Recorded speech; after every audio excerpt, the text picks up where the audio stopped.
Hi guys, a little bit of explanation about my vlogs of recent for timing. And if you may have noticed that some of my vlogs I might say that I've done something in the vlog, but it's normally a week before you get to see it. So what I've been hence doing is filming the vlogs when I'm on my day off, sometimes a bit of the evenings, but then I don't always get the time to edit and produce it to get it out the same week, so sometimes it comes out a little bit later and I try to get them out near the end of the week if I can.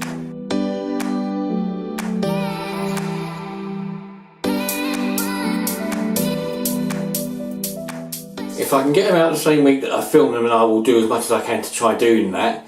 The problem is my days off are sort of at the end of the week, so it's difficult to film it all and then get the time over that to edit it and stuff, and especially if things come up as sort of as they do. With things like tonight's a Tuesday night, I've been to a wedding reception of a colleague at work, somebody I've known for ages, Laura, who worked with us at another store previously with Leanne, and then I moved over here. Laura came over here, married to Mark today. A Tuesday because it was the only day they could get the venue they wanted, because the venue is sort of like a medieval type chapel building. It's really, really nice. I've been there for christenings and other people's weddings, for like family weddings and that in the past, and a Christmas meal once with work. But it's closing down soon, so they've had to try and fit it in when they can. Overall, the wedding was really nice. It was really good layout. The setup was nice with the way they'd done their cakes and their little trinkets, and they sort of marked everything with little labels and stuff, like cake label and label for the visitor's book, which is a jigsaw puzzle, that sort of stuff. They did little hearts in wood on the tables, which was quite nicely done. I mean, it's individually made.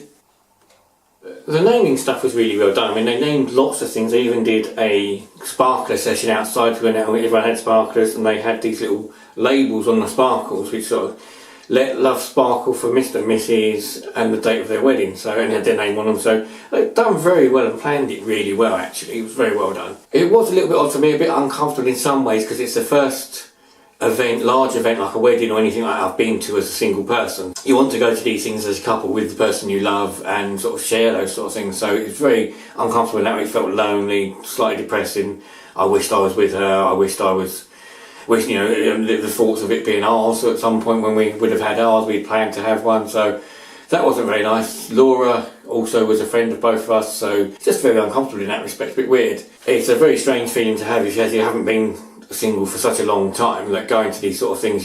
First time, probably the first wedding I've been to since I was a teenager, as I said, on my own as a single person. So, and obviously it's a couples event, so it's not the most wonderful of feelings, but it's nice to go with your friends and work colleagues, that stuff, so it's nice you've got people there. I wasn't the only one who wasn't feeling so bright. My other work colleague Dan had recently split up with his girlfriend Abby, who he hadn't been with that long anyway, and he's been off work at the moment. He's a bit depressed, he's obviously a bit upset about that, so he's made the effort. He went, he dressed up really nice, had a brilliant suit on, and it made him go out and get some socialising done, got him to eat. He hasn't felt like eating for a while, so it's, it's good to get out and do stuff even if you don't feel that brilliant about it. It's getting out and seeing what's going on. Also, hopefully you'll notice in the background that there is now a colour to the kitchen. We've got a new clock on the wall, we've got paint to the ceiling, and the wood units behind all the woodwork, doors, framework. The window with the curtains is all done, so everything's really done in the kitchen now. The only thing we could probably do with is some lights over the unit above the hob. Just seems to be a little bit dark just up here, sort of. It's a bit dark. It doesn't really light the hob very well, so we'd maybe think of something to put up there light-wise. But otherwise, the kitchen's pretty much done now. In this vlog, we're also doing a little bit about post, and we'll have some posting this time. And a couple of bits and bobs I want to talk about, only silly little things. One of them being, I tried this stuff the other night. This is the Coke Energy High Caffeine Guarana and B Vitamins Coke Energy Drink, or Coca-Cola Energy Drink. To be honest with you, it's not nasty. I wouldn't say it's brilliant. It's sort of got a very sort of Coke-ish but energy drink taste to it. So if you've seen my videos recently, a little while ago I did the thing on virgin drinks, and I've got these virgin energy drinks, which I've still got. I've drunk one of them, but I haven't drunk the others. So I do like the energy drinks, and I thought I'd try the Coca-Cola version. But the one thing that gets me though is the way they've advertised this. It says Energy, the only energy drink with a great Coca-Cola taste. So with a great Coca-Cola taste, doesn't mean it tastes like Coca-Cola. They haven't said this tastes like Coca-Cola, because it don't.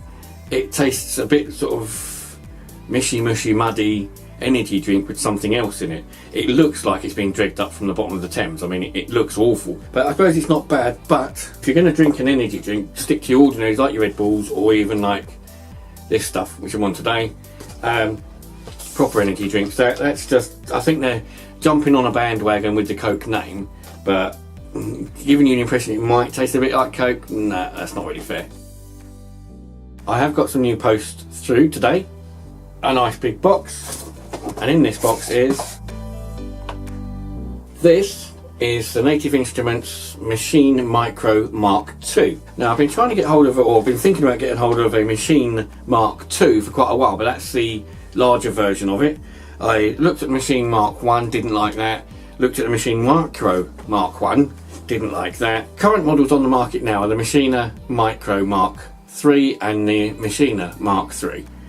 So I went in between and I wanted to go for the Machina Micro Mark II, because the Mark II you get a proper size display and you get coloured pads which you don't get on the Mark I. The Mark III at the moment, it's strange, I don't know why they've done the Mark III's got like a touchpad along here, but it's got a much smaller window. So I think the Mark III you do more on your computer, whereas this is more of a standalone unit. And that's the idea of me getting it, to do music production of my own, because I'm stagnant, I haven't done any for quite some time. That allows you to do it all virtually on the machine. It's with the other machines like the loop pads and the launch pad, the user is able to, so you're doing everything via the launch pad. Because it's got its own programmable window, you can literally press the record button, overdub, overplay, whilst using one unit. Obviously it still goes through your computer, and you still use it in your computer, you can still also use it with Ableton as well. Now, as I said, I've been looking for some time, and I've seen online, I've seen the Micro Mark I. They go for about between 50 and 80 pounds. Then there's this one which tends to go roughly sort of anywhere between sort of 90 to 110 pounds, 120 pounds, something like that. Then you see the Mark III, which is a current model which you can buy brand new, which is around the 190 pound mark. Now, one thing I didn't realise was the size. I had no idea this was quite as large as it actually is, so I'm glad that I didn't buy the Machina 2, because that would have just taken up far too much desk space. So this is actually a decent, still big, but it's a nice size. I'll probably have to get a case of some sort for it again, as with everything else I got. I had to stop filming quickly for a little bit whilst my neighbour was doing his jet washing his patio. It sort of put an end to the video for a little while. What I was trying to say was I did get a really good deal on this Machine Micro. Luckily, I thought its Machine Micro came from eBay. The guy that advertised this on eBay advertised it as a Machine Micro Mark I. Now, as I said, the Micro Mark I usually goes cheaper, but has got the orange pads. I think they do two colours, but it's not quite the same unit. And so I bid on it. It was started at £20, and like everything else, it was, you're going to see what it goes up to, and will people realise what it is, and will it go for £100? Luckily it didn't for me. I mean, I paid £50 for it. The guy who was selling it emailed me the minute I won my bid, and my bid went through and I paid for it, because I pay for things as soon as I win them. I won it. He sent me an email instantly to say, oh, sorry, it's not a Mark I. I should have relisted it. Didn't get around to relisting it. It should have been a Mark II. Is that okay with you? Now, I don't know if he was trying to say, actually, do you not want it and I can relist it as it should be? But I just said, no, that's fine, thank you very much. I'm sure it'll do the same thing. And he's been a really good guy. He sent the licenses and transfers over, so I'm really, really happy, because it's a lot cheaper than it should have been. Another one of the items on my eBay watch list for some time has been a Native Instruments coaster. I've had this on there for ages, but I didn't want to get one until I got a Native Instruments tool, because the only other Native Instruments stuff I've got is plugins for Ableton, so some music plugins, guitar rigs, that sort of stuff. So now I've got the machine, I've got the coaster for it. Well, I can definitely say it works.